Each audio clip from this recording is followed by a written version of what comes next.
Schatz, who is joining us from Fort Morgan. Is that right? Correct. Thank, thank you so much for being with us today. So I'm sure you heard the news. Director Rob Reiner was murdered by his son, and he and his wife.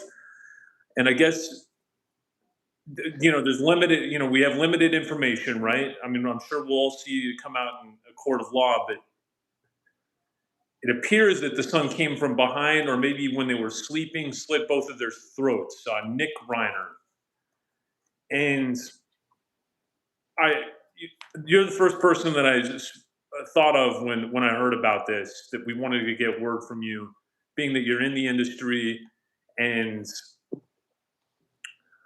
thank you so much for being with us. I just wanted to go over some of the movies first of all. And this is to my embarrassment. A lot of these movies I didn't even know that he directed. I was familiar Right. with Rob, and of course Carl Reiner, Ocean's 11, and his great career. Aware of him, but some of these movies I didn't even know that Rob Reiner directed. Stand by Me, which I Right. saw in the theaters, one of my favorites. Just a great movie, sort of a coming of age film starring River Phoenix.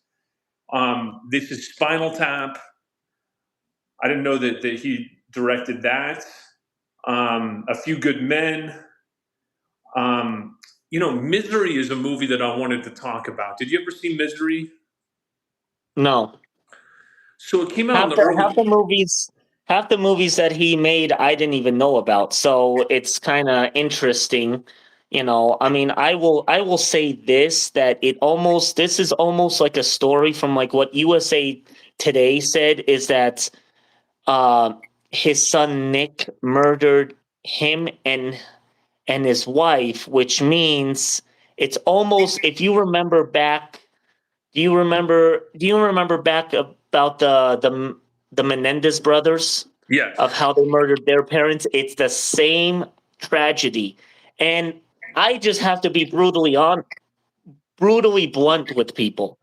We are cunts as a society, because what's happening is we make these movies. For example, Netflix made it, they called it Monsters. And basically, that movie has gained so much traction in the media and so has been seen nationwide.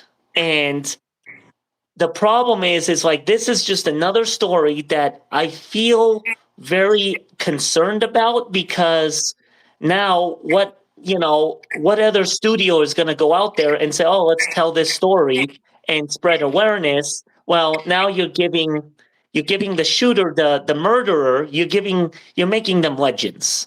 One of the we as a society, we're cunts. We make these people legends. All these shooters, we make them legends. We tell a story and we get it out there, and then everybody and their brother knows about it. Well, So this is unavoidable. From what I've seen out in the media, some people are saying this is going to be the biggest trial since O.J. Simpson. Just given Rob Reiner's fame, and Misery is a movie. It came out around the same time as Silence of the Lambs, and they were getting. I remember as like a 10, 11-year-old, they were both getting about the same amount of attention for a while, and then Silence of the Lambs just went into the stratosphere. But Misery, I still haven't seen it to this day, and that's in my wheelhouse. Sort of drama, thriller, horror. Please don't give it away. But if anyone's seen Misery, I'd love to know what you thought about it. But don't give away the don't don't ruin it for me. But Stand by Me. I mean, I just as a child, that's a movie kids can enjoy, parents can enjoy. My dad grew up my parents grew up in the 50s and into the 60s, and so that was sort of a movie that was almost perfect and that kids can enjoy it. I was like 6 years old, and the kids, River Phoenix being one of the actors, you can kind of look up to them as they're like 12, 13 years old, and still follow the story very well, and the plot. um, and This is Spinal Tap. A lot of these movies I saw, but I just wasn't aware that he directed. And that's another one just a little bit before when I could really appreciate it. I mean, I definitely appreciate satire, but that's just sort of making fun of the rock bands. As we're getting right into the period where the hair bands really started taking over. 1984 is when that came out, but I still enjoyed it. And but people, I think people from a couple generations before us really understood that better than maybe I could as someone that didn't really grow up in that era. And just what a tragedy. But a lot of people have compared it to the Menendez brothers. But this is going to be interesting to see. No. I'm just concerned as a society that if we do this, like, and if it gets out there and it goes deeper into, it's gonna be like another where, maybe Netflix is gonna make a movie about it, or Hulu, or a big streaming, a big a big studio is gonna do this, and they're gonna tell the story, but then it's not. They think that they're spreading awareness, but they're really not. They're really just making, um, one of my favorite. I don't know if you've seen one of the people I follow on social media. His name is Scott Lobato. And Scott Lobato, he's a social media influencer. He says it perfectly. He's like, what we need to do is not talk about, I'm hoping that they don't talk about the shooter and how it happened.